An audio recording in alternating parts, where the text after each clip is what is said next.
اور کراچی تو developed city تھا. کراچی میں تو سرکولر ریلوے چلا کرتی تھی. میٹرو تو آ جائیے نا, کراچی میں ٹرام تو 60s میں چلا کرتی تھی. تو ہم نے تو بنے بنائے شہر کو بگاڑ دیا.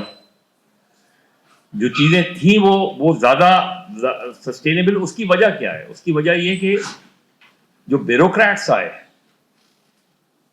اور خاص طور پہ پوسٹ 70s اور 80s جو بیوروکریٹس آئے, ان کی نیشنل اورینٹیشن نہیں تھی. ان کا انٹرسٹ شہر سے وابستہ نہیں تھا. ان کا جس طرح برطانیہ میں ہوتا ہے کہ جو پولیس آفیسر ہوتا ہے وہ جس علاقے کا ہوتا ہے اس علاقے میں اسے رہنا پڑتا ہے تاکہ اسے اندازہ ہو.